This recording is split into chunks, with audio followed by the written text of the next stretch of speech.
Full frame or crop sensor? Which is best?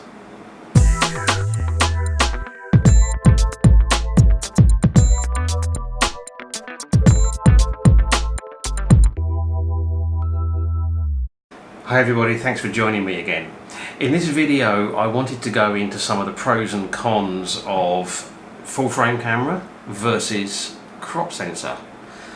And I thought it might be useful for anybody that is currently looking at buying a new camera, maybe buying a camera to get started in photography, or thinking about replacing or upgrading an existing camera setup.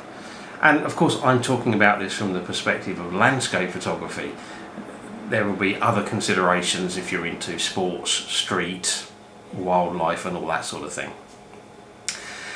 I hope you'll find the video interesting, particularly if you're about to spend some money on a camera, and I hope you'll enjoy it. And if you do enjoy it and you're not already a subscriber, then please consider hitting the subscribe button. And if you're already a subscriber, then thank you very much, I really appreciate that. Okay, so I'm going to start off by saying that I shoot with a full frame camera. This is a Nikon D810, it's a full frame 36 megapixel camera. But before I shot with this, I shot with this. And this is a APS-C or crop sensor camera. And I shot with this for about 7 years. So I think I've got a reasonable feel for the pros and cons between the two. But before we get started talking about that, let's just identify, if you like, what I'm actually talking about when I talk about full frame or crop sensor. Okay, so kind of the standard measurement that is used for camera sensors, digital sensors, is based upon the old 35mm film size. So when we talk about a full frame sensor, we're talking about one that's pretty much the same size as a single frame of 35mm film. And then there are various options to crop that sensor size down. And I'll just talk through what the various sizes are. So we started off by saying that the full frame is the same size as a piece of 35mm film.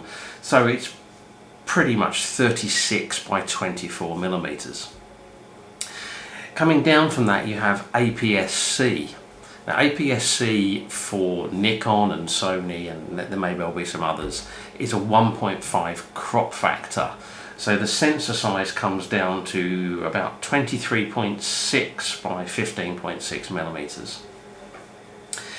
If you go for an APS-C sensor on a Canon, you get slightly smaller because Canon use a 1.6 crop factor. So Canon APS-C sensors are 22.2 by 14.8 millimeters. You can of course go to even smaller crop factors. So micro four thirds is the other one that's pretty popular. Micro four thirds is a 17.3 by 13mm sensor. Okay, now we've got that bit out of the way, talking about getting the basics of sensor sizes out of the way. Let's talk about the pros and cons of the full frame versus crop sensor.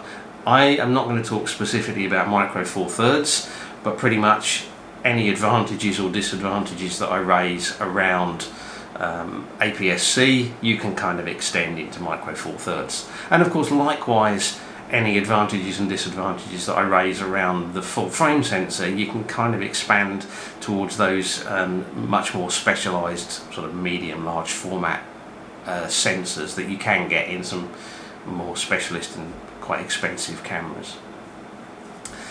Okay, so let's talk first of all about APS-C. So APS-C, which is typically just called a crop sensor camera, like this one. This is what I used to shoot with Nikon D7100, and the first advantage to a APS-C or crop sensor camera is they're cheaper than a full frame camera. Now, to be honest, if you go for a very high-end crop sensor camera, then the gap between that and a low-end or entry-level full frame camera may not be that big, but as a general rule, APS-C cameras are cheaper than full frame. The other advantage with APS-C cameras that's worth mentioning is size. They are smaller and lighter than their full frame equivalents. And here's a quick comparison between the D810, which is full frame, and the APS-C D7100. Of course, mirrorless full frame cameras, which are now becoming more popular in the market, are smaller than DSLRs. So that size and weight factor may not be quite as big a deal as it was before. But on the other hand, you've also got mirrorless APS-C cameras out there. For example, I'm filming this at the moment on my Canon M50, which is a Canon APS-C camera, and it is quite a lot smaller than even the Nikon D7100. APS-C cameras also have lenses that are designed specifically for them, and those lenses tend to be cheaper than lenses designed for full frame. So for example, this is a Sigma 1020 and this is a Nikon 16 to 35. So this has a focal range, equivalent focal range of about 15 to 30, and this is 16 to 35. Now yes, this is Sigma, this is Nikon, so there's bound to be a price difference anyway, but the cost difference between buying these two lenses would be, this would probably be a quarter of the price, maybe even less than that. And lenses for APS-C cameras are smaller and lighter than their full frame equivalents, by and large. That's the difference. And here's another quick representation that shows just how different they are. Plus, with the smaller cameras that are coming out, the smaller mirrorless APS-C cameras, you can go even smaller. For example, most of my vlogging is done on the Canon M50 with the 11 to 22 lens. That has a focal range equivalent of about 18 to 35, and it is considerably smaller even than the 10 to whatever it is, 10 to 20 Sigma. One of the things that people sometimes seem to struggle with is getting that back to front sharpness, focusing in the right place and getting the required depth of field to have everything from the close foreground to the far background sharp. And actually it's interesting that you can get greater depth of field for the same equivalent focal length and aperture on a crop sensor camera compared to a full frame camera. So if I set up two cameras side by side, a full frame camera set up with a focal length of 27mm, and I set up a 1.5 crop sensor APS-C camera with a focal length of 18mm, I will have the same field of view. So the image will look the same between those two cameras. If I put them both on f11, I will actually have quite a bit more depth of field in the crop sensor camera than I would do on the full frame camera. And that's because you actually have to multiply the aperture by 1.5 as well. So it does make it easier, particularly for people who are starting out in landscape photography, to get nice sharp images back to front if they're using a crop sensor camera. Okay, so let's talk a little bit about the full frame camera and the advantages. A bigger sensor means that the pixels can be larger and they can be less squashed together, and that means you tend to get a bit better signal to noise ratio. That will mean that in general it will resolve detail a little bit better given the same quality of light hitting the sensor, so coming through the same lenses basically. You will get a slightly cleaner image with a full frame sensor than you would do with a APS-C sensor, but it's not going to be significant. Where there would be quite a big difference is if you start shooting at high ISO. Full frame sensors cope much better with high ISO and produce much less noise at high ISO than crop sensor cameras. But high ISO isn't actually a major consideration for most landscape photography. If you're doing astrophotography, yes it is, but it's not too big a concern for most landscape photography. Likewise, full frame sensors will generally produce less long exposure noise. So if you start getting into really long exposures, 3, 4, 5, 10 minutes, 20 minutes even exposures, as a general rule, the full frame sensor will generate less noise in the final image than the crop sensor. There is dynamic range. Now if you take a full frame sensor and a crop sensor camera of the same kind of generation, so about the same age of sensor, same sort of development generation, what you will find is that the dynamic range on the full frame is normally better than the crop sensor. Now of course if you take a very up-to-date crop sensor and a very old full frame, you might not find that.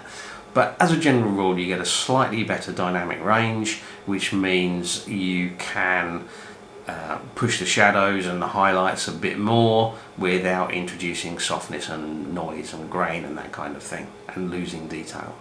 So what's the main reason why people like me, why did I go for full frame? And what it all comes down to is the lenses and the quality of the lenses. Because you can buy much higher quality lenses in general for full frame cameras compared to the lenses that you can buy for crop sensor cameras. Of course you're paying a lot more for them and they're a lot bigger and heavier, so you have to bear that in mind. But in general the optical quality of the high-end full frame designed lenses is going to be better than the lenses that are designed for the APS-C or even the Micro Four Thirds cameras.